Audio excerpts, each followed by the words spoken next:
नाम का निरंतर जप करता है, मेरे रूप का ध्यान करता है, मेरी लीलाओं का गायन और श्रवण करता है, मेरे धाम और का वास और आश्रय लेता है, मेरा स्मरण करता है, मेरा कीर्तन करता है, मेरे नाम का जप अनुष्ठान करता है, उससे पवित्र त्रिभुवन में कोई नहीं है। कहीं भागने की जरूरत नहीं। कबीरदास जी ने यही नाम की जय घोष करके कहा था, यदि काशी में मरने से सबको मोक्ष मिलता है तो मैं नहीं मरूंगा काशी में, मगहर की पार्टी में मरूंगा। राम राम जीवन भर जपा है तो मैं अन्य किसी प्रभाव से मुक्त होना नहीं चाहता, मैं उसी नाम से मुक्त होऊंगा। सबसे बड़ा पवित्र और मोक्ष धाम, प्रेम धाम भगवान का नाम है। आप जहां कहीं भी हो, मान लीजिए इससे बड़ा कोई चमत्कार नहीं, आप करके देख लीजिए। जीवन में कई बार ऐसी समस्याओं को देखा है कि यदि नाम ना बचावे तो गया, शरीर गया, भाव गया, उपासना गई। माया के ऐसे थोड़ी खेल हैं, एक क्षण में एक दांव फेंकेगी, धोबिया पछाड़ छाचित गिरोगे। पुरानी खिलाड़ी है, कोई नई नहीं है, भगवान की शक्ति से संपन्न है वो। एकमात्र भगवान के नाम ने जीवन में बचाया है। जहां नाम पुकारा चमत्कार प्रकट हो गया भगवान का, समस्या ध्वंस हो गई। बड़ी बड़ी समस्याओं को देखा है। नाम जैसा कोई पवित्र नहीं। नाम जापक जहां बैठ जाता है वहां की रज परम पावन हो जाती है। मान लो भैया, इसमें कोई पैसा नहीं लगता, इसमें कोई धोखा नहीं। एक बार बोला कृष्ण, एक बार बोला राधा, ये भगवान के पास जमा हो गया। इसका हिसाब अमोघ होगा, ये कभी नष्ट नहीं होगा। जैसे कहा ना, तुम ये पाप कर दिए, तुम्हारा सारा भजन नष्ट हो गया। वो डरने के लिए कहा जाता है कि तुम डरो। सारा भजन नष्ट हो जाने का मतलब अब तुम्हारी भजन में रुचि नहीं रहेगी, पर अभी तक जो भजन किया है वो जमा हो गया। भजन अविनाशी है, भजन कभी नष्ट नहीं होता, ध्यान रखना। एक बार राधा का ये कभी नष्ट नहीं होगा। जैसे कुछ लोग कहते हैं कि मन नहीं लगता और हम भजन करते हैं तो क्या उसका फल मिलेगा? पक्का मिलेगा। मन न लगाओ, आग को छू लो तो जल जाओगे ना। बिना मन, बेमन के तुम जहर पियो तो मर जाओगे ना। तो बिना मन के भी तुम राधा राधा बोलोगे तो श्री जी की प्राप्ति हो जाएगी।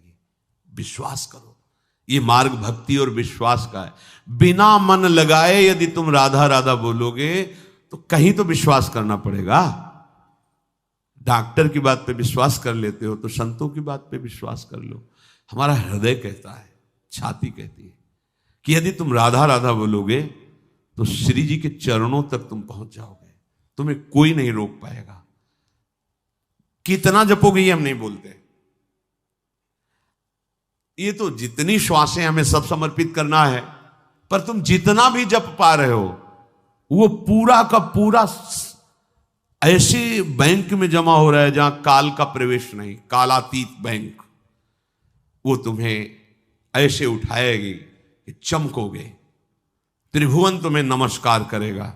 पर विश्वास करके दीर्घ काल तक, ये महीना 2 महीना 4 महीना ऐसे चिल्लाने लगते हो, 4 महीना हो गए कुछ हुआ नहीं, तो तुम्हें पता है असंख्यों जन्म तुम्हारे हो गए, करोड़ 2 करोड़ अरब नहीं, और उनमें सब अशुभ शुभ यही कर्म होते रहे। आज नाम शुरू किया है, वो सब भस्म होगा उसके प्रभाव। नाम तो जमा हो रहा है, उसका प्रभाव आपके शुभ अशुभ को भस्म कर रहा है। इसलिए भगवान कहते हैं जो मेरा नाम कीर्तन करता है, नाम जप करता है, रूप का ध्यान करता है, बड़ी सुविधा कर दी प्रभु ने। देखो, प्रभु के रूप का कोई परिचय नहीं जानता है। ये जितने रूप रचे जाते हैं वो भावना के द्वारा रचे जाते हैं, और प्रभु भावातीत है।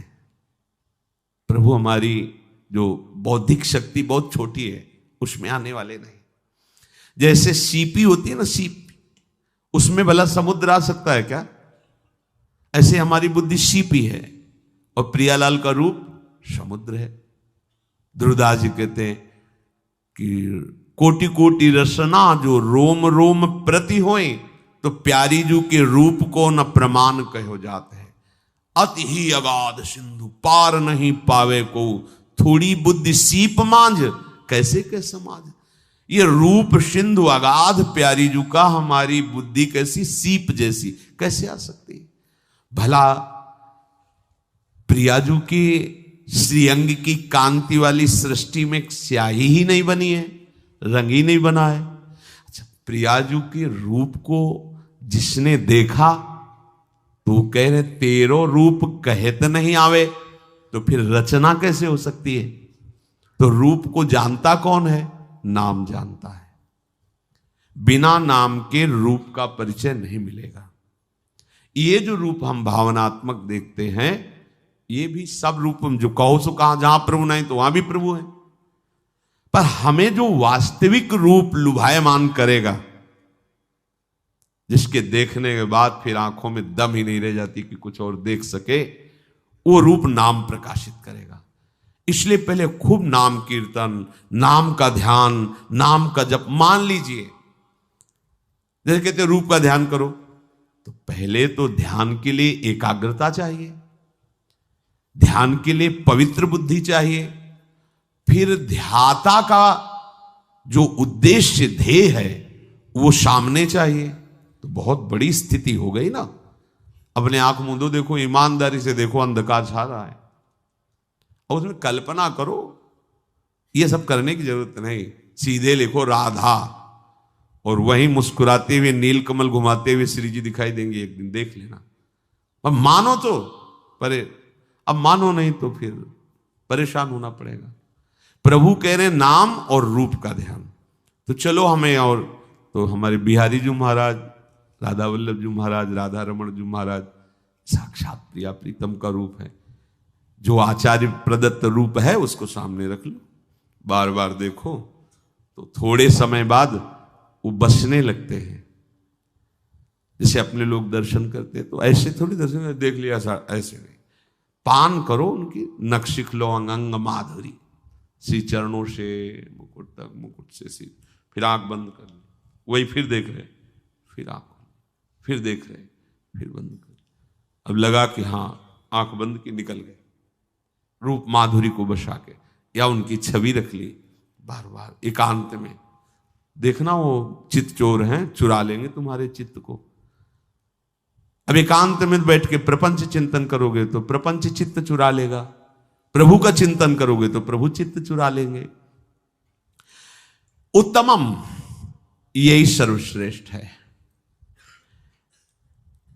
कोई भी वस्तु, कोई भी व्यक्ति, कोई भी घटना, कोई भी परिस्थिति, ध्यान से सुनो, तब तक तुम्हें घसीटती रहेगी जब तक नाम रूप नहीं चल रहा है।